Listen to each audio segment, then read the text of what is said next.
cuerpo esté curado de viejas heridas. Si vendrás, porque sin ti no existe nada, porque el amor es la batalla más bella de la vida. Ay, amor, tal vez me encuentres algo cansada, mas con un brillo en la mirada, como la primera vez.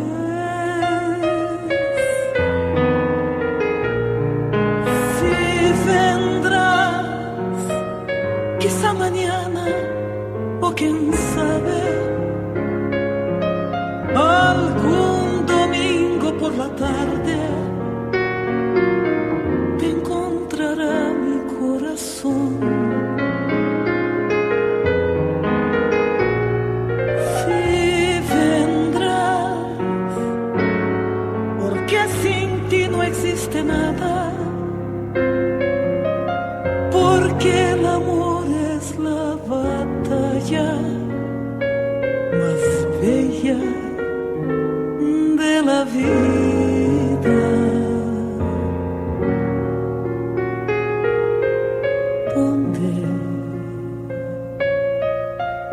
¿Dónde andarás? ¿Dónde andarás?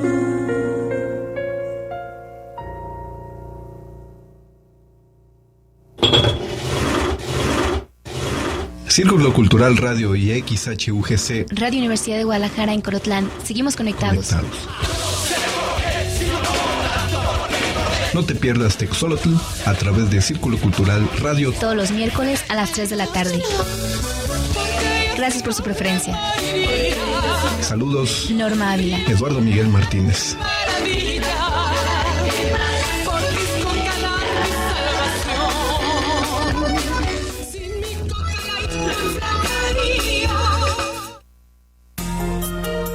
En los últimos 5 años, Círculo Cultural se ha consolidado como un espacio de vida creativa, integración familiar, conservando las tradiciones y el español, mejorando así la calidad de vida de su comunidad y llegando incluso a influir positivamente sobre la población de menores ingresos de esta zona de California. Eso es lo que somos en circulocultural.org.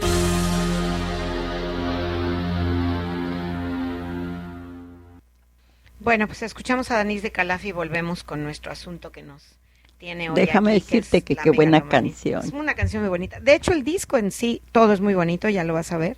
Y fue por eso que me gustó, porque son canciones buenas, con una excelente voz y además muy desconocidas, ¿no?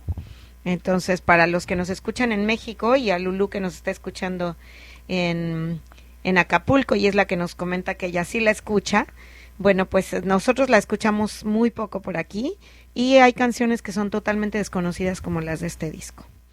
Y bueno, pues nos vamos a ir con una breve historia de la megalomanía que la sacamos del libro de Pedro Arturo Aguirre, que como dije anteriormente tiene un libro que se llama Historia Mundial de la Megalomanía y en este particular caso él se refiere a la megalomanía en la política y nos dice que el culto a la personalidad del gobernante es quizá tan viejo como la humanidad misma, pero la práctica moderna de adorar a un dictador se inspira más bien en el culto al dios, al héroe heredado de Alejandro Magno y sus sucesores helenísticos, al cual combina características divinas y humanas. Sí, los dictadores megalómanos construyen sus propios pedestales, tallan sus estatuas y cincelan sus biografías con la misma energía y convicción con la que creen que modelan la historia.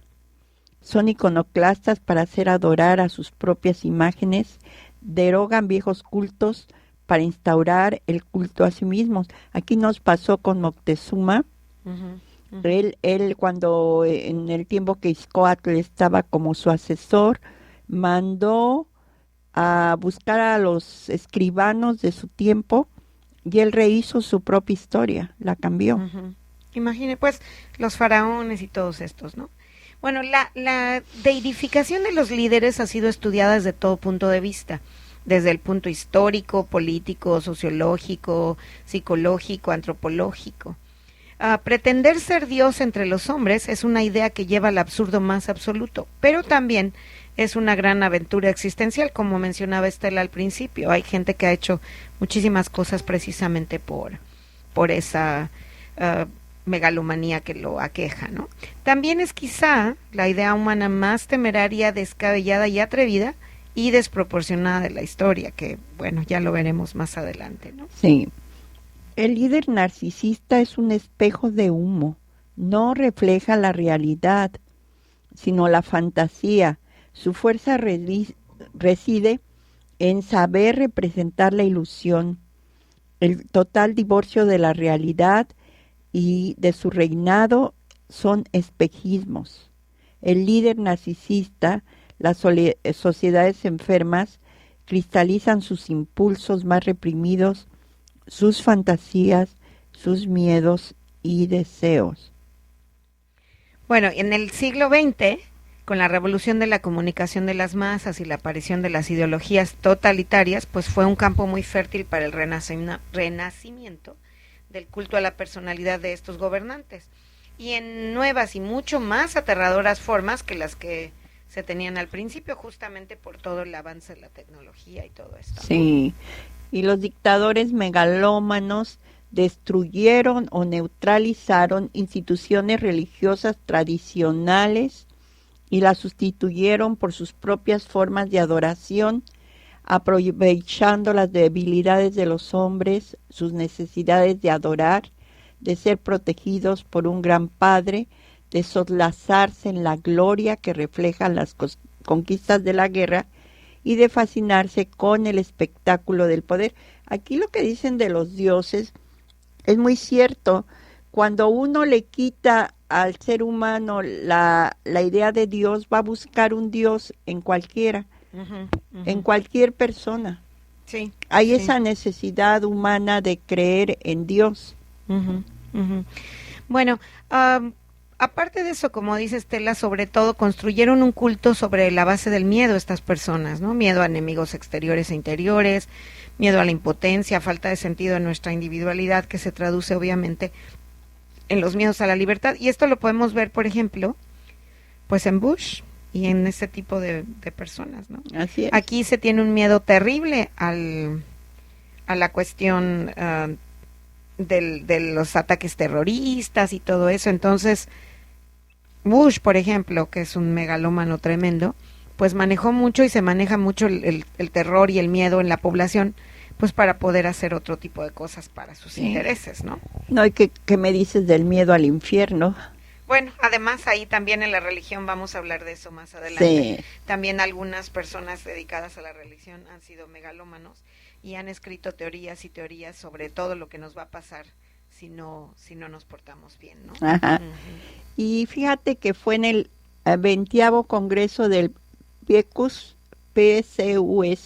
que se acuñó el término culto a la personalidad y se denunció las monstruosas proporciones que había alcanzado esta práctica, detrás de la cual se ocultaron millones de crímenes. Imagínense, claro, toda la gente a la que se llevan. Y no deja de ser un dato primordial y sumamente paradójico que muchos de los casos más graves de culto a la personalidad se hayan dado bajo las dictaduras comunistas. Sí. La teoría marxista-leninista abjuraba del papel del individuo en la historia y privilegiaba el de las masas. No estamos diciendo de ninguna manera que la teoría marxista o leninista sea mala o que sea buena, ni que los países comunistas sean terribles. No, estamos hablando de los líderes que se dieron dentro de esas. Qué bueno que haces esa aclaración, porque, por ejemplo, a mí la teoría marxista me encanta. Sí, a mí me parece también, y la socialista me parece que bueno, lo que necesitan muchos de los países que son capitalistas. Ya pero eso bueno, casi es una sí. utopía, pero acuérdense cómo Lenin mandó perseguir a Stalin hasta acá, Ujú. porque le hacía sombra. Sí, sí. Y hay una cosa que quizás vamos a mencionar más adelante, pero una persona megalómana siente una gran envidia Ujú, de que alguien vaya a venir y hacerle sombra. ujú, ujú. Entonces, ¿qué hace? La desprestigia, La ataca, la la deshace. ataca, Ujú. y el envidioso y la megalomanía va acompañada de muchos rasgos de la personalidad. Ujú. El megalómano es envidioso y el envidioso necesita pisotear a alguien, echarle la culpa a alguien para que ese alguien que si tenía algún poder o Algún talento. algún por talento, ejemplo.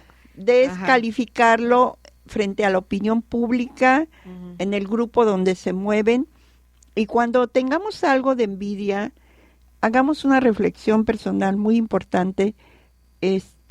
Si la envidia es porque realmente es una envidia, no hay envidia de la buena, pero hay un tipo de envidia cuando tú dices, mira, esa persona, qué bien hace esto y me gustaría aprender lo que él hace. Ujú. Y en el otro caso, el envidioso megalómano no va a aprender de lo que la otra persona hace, sino va a tratar de aniquilarlo. Ujú. Aquí me dicen que entonces todos tenemos un poco, sí. Sí. Sí, sí tenemos un poco, pero aquí estamos hablando de la gente que desarrolla tanto ese trastorno de la personalidad que se convierte en peligroso, en dañino, en grave. Sí, acuérdense que primero cuando empezamos distinguimos que unos son rasgos de personalidad megalomaníaca y otros son trastornos delirantes megalomaníacos, que son los que tienen estos tipos que llegan a enloquecer. Aquí estábamos hablando de las teorías marxistas y leninistas, pero por el contrario, desde el principio el nazifascismo tuvo un culto al líder como un elemento esencial de su legitimación política. Durante las teorías de Marx y todo esto, pues no era tanto, pero ya una vez que entró el nazismo y el fascismo con Hitler, por supuesto, ahí se convirtió en el culto a Hitler. Sí, como un y a elemento. Franco. Bueno, Franco viene también como esto, es a Franco, a Hitler, a Stalin, a Mussolini, a todos estos tipos de líderes que ya más que lo que está sucediendo persiguen al hombre, ¿no? La gente se va totalmente. Es su con dios. ellos, es como un dios. Así es. El culto a la personalidad también, yo les decía que está acompañado megalomaníaco,